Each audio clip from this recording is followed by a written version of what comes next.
اهلا بحضراتكم مره تانية اعزائي المشاهدين من خلال هذه الحلقه المميزه الحقيقه، يعني اللي بتجعلنا في حاله رضا للنفس مع السيد اللواء السيد الجبري الخبير الاستراتيجي واحد الرموز المصريه المخلصه.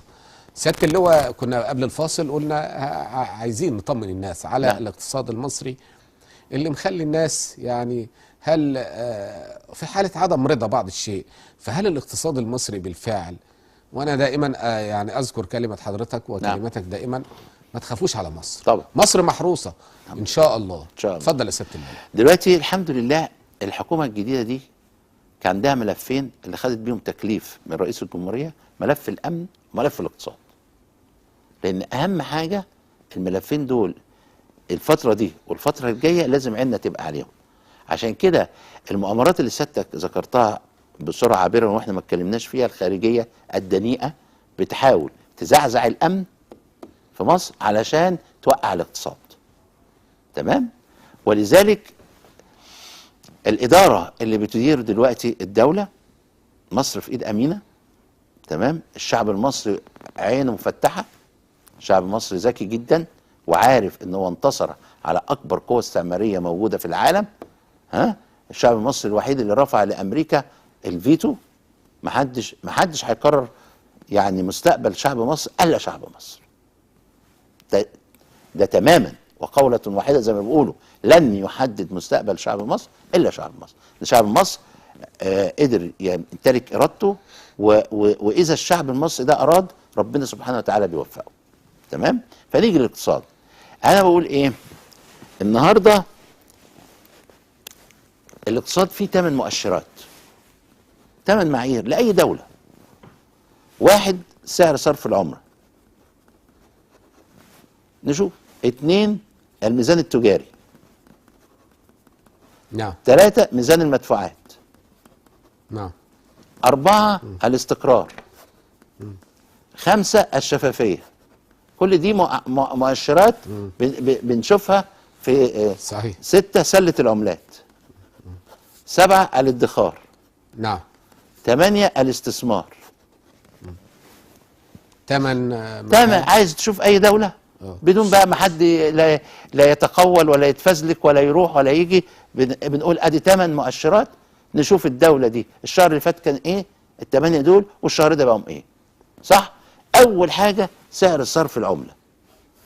الدكتور مرسي لما مسك الدولة في 30/6/2012 الدولار وصل كان الدولار 6 جنيه و11 قرش. انا بدي لك ارقام. بنهايه الفتره وصل ل 8 جنيه في الوسط ونزل ل 7 جنيه و20 قرش في 30/6/2013 بعد الشعب ما اسقط النظام. بعد 30/6 الدولار نزل النهارده 6 جنيه 92 قرش. 6 كده افتح الجردان هتلاقي صحيح 6 جنيه 92 قرش. اسعار العملات. يبقى سعر الصرف العمله لما ينزل معناها ايه؟ ان الجنيه بدأ يرتفع. اكيد. خلاص. بس احنا برضو واخدين بالنا. خلي بالك. تمام؟ ده مؤشر رقم 1 بس يخلي الناس الاول ايه تفهم ان احنا ماشيين في الاتجاه الايجابي. 2 البورصه المصريه. البورصه المصريه بعد الضربات المتتاليه للارهاب اصبحت بتحقق كل يوم 2 مليار 3 مليار 4 مليار. صحيح. ده ما يهمنيش، انما لما يبقى معدل النقط 5652 يبقى انا ماشي كده ايه في الاتجاه المظبوط، في الاتجاه الصحيح. لان اعلى يعني حتى البورصه قالوا حققوا اهم شيء النقط بالظبط كده اللي ما اتحققتش من 7 شهور فاتت. ده كل ليه؟ بسبب ان ضربات الامن مستمره، وزي ما قلت الامن والقضاء على البؤر الايجابيه. الامن مع الشعب المصري. الشعب المصري قايم بدور ممتاز. خلاص، بيولد الاستقرار بالظبط مع القضاء، مع الدستور اللي هيتعمل. صح. مع كل ده احنا شغالين في الامن. طول ما بتنجح في الامن بتنجح فين؟ في الاقتصاد. انما اهم حاجه البيان بقى اللي قاله القوات المسلحه. قال ايه؟ بتاع يوم السبت اللي قبل اللي فات. قال احنا بنبشر شعب مصر بان التنميه بعد القضاء على الارهاب سيكون هناك تنميه شامله ومشروعات قوميه كبرى تنهض بمصر نهضه كبيره. كلمه النهضه مش عايز الناس تبقى ايه، لا مش بتاع النهضه، مش بتاعه بتاع اباده الشعب. بالظبط. احنا بنتكلم في ان اللغه العربيه دي، احنا ناس نتكلم اللغه العربيه اذا كان حد اساء استخدام لفظ مش معنى كده يموت اللفظ نفسه. نعم. لا، يفضل المعنى الجميل للنهضه ان احنا عايزين ننهض بالبلد فعلا. فلذلك احنا عشان يبقى في اقتصاد قوي، انا بدعو الاتي. اول حاجه احنا كشعب علينا دور مهم جدا. ايه هو؟ عايز كل واحد النهارده يشتغل بكفاءه اعلى مما كان، يعتبرها زكاه عن نفسه وحصن من المستعمر، لان المستعمر عايز يوقع مصر. اكيد ماشي. المؤامره لسه ما مستمره زالت قائمه. بالظبط. انا عايز الفلاح ينتج اكتر، المزارع ينتج اكتر، العامل ينتج اكتر، المدرس، الدكتور، كل واحد في اي مكان الطالب يتجه لدراسته. عشان ملوش موضوع دعوة التعليم بقى. ده بقى عايزين نبقى نتكلم فيه. انما اللي انا عايز اقوله ايه، كل مصر النهارده الشرفاء اللي بيحبوا بلدهم ينتج. الحل دلوقتي عايز تضرب المستعمر بره، انتج، زود انتاجك. اللي يجي يقول لك اعمل فتنه، مش وقت كلام ولا وقت فتن ولا وقت الانصات لاي حاجه تعطلنا عن الانتاج. لما يجي حد يقول لك النهارده عايزين نعمل مثلا وقفه احتجاجيه عشان نزود دخلنا في اي حاجه، جميع المطالبات يا جماعه دلوقتي ملهاش معنى.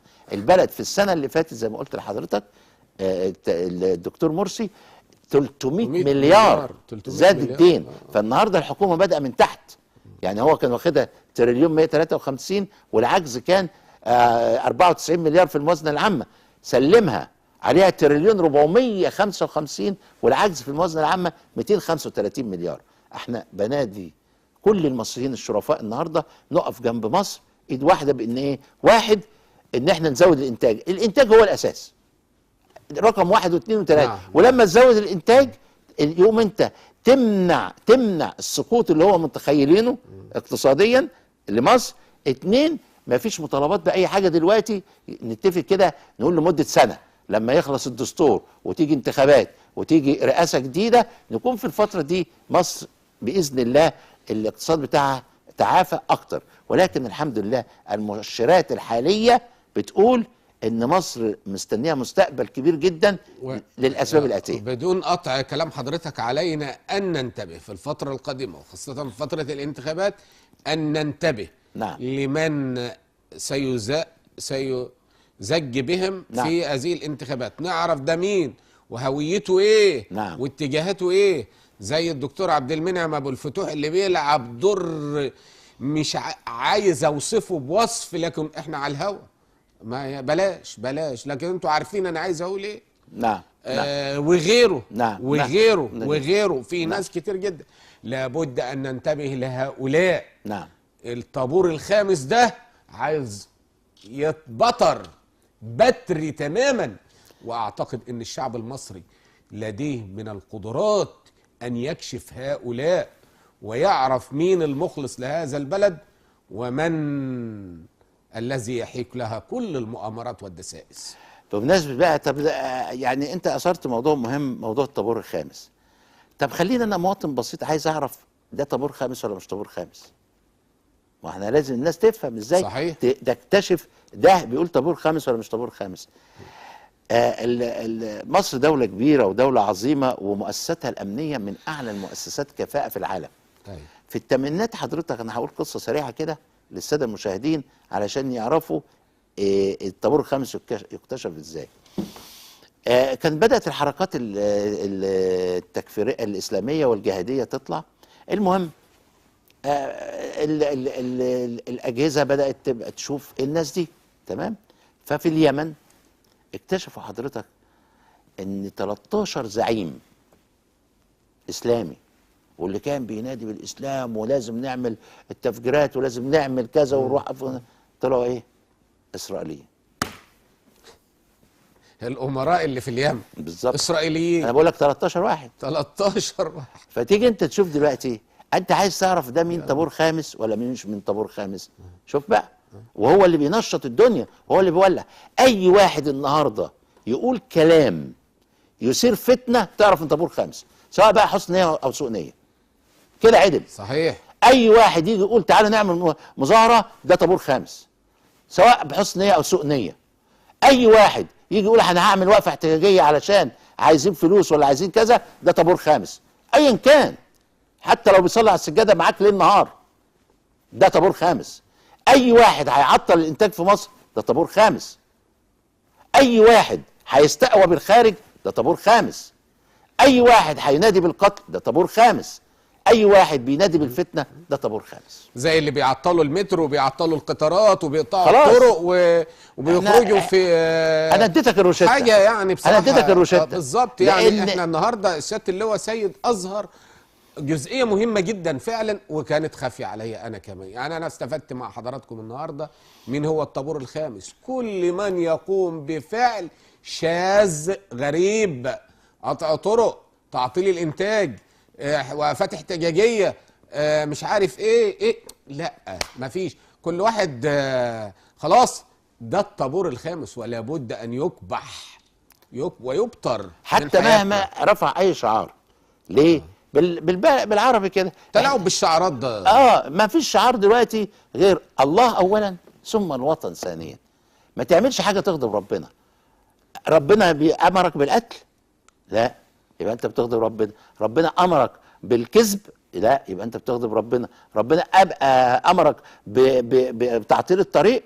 لا، يبقى اول حاجه اي عمل انت هتعمله لازم يكون لوجه الله سبحانه وتعالى اولا. صحيح. الله حضرتك ذكرتني بايام جميله في حياتنا. نعم. ايام ما كنا بنخدم في الجيش. نعم. واحنا جنود في الجيش كده، كانوا بيقولوا لنا الشعار الله الوطن حسب الاحوال. ايوه. مش فاكر بقى حسب الاحوال دي كانت ايه هي. كانت ايه حسب الاحوال ده يا فندم؟ لا يعني الله يعني احنا في المرحله ديت عايزين الله الوطن العدل. الله اولا ثم الوطن ثانيا، ثم الشعار رقم 3 يتحدد حسب المرحله. فاحنا دلوقتي بننادي الناس في كل وقت الله اولا. الله اولا. اعمل اللي يرضي ربنا. القتل ما يرضيش ربنا، الذبح ما يرضيش ربنا، تمثيل بالجثث ما ترضيش ربنا، المخدرات ما ترضيش ربنا، المتفجرات ما ترضيش ربنا، تعطيل المصالح ما ترضيش ربنا، تمام؟ إثارة الفتنة ما ترضيش ربنا. يبقى أول حاجة تعمل الحاجات اللي ترضي الله سبحانه وتعالى.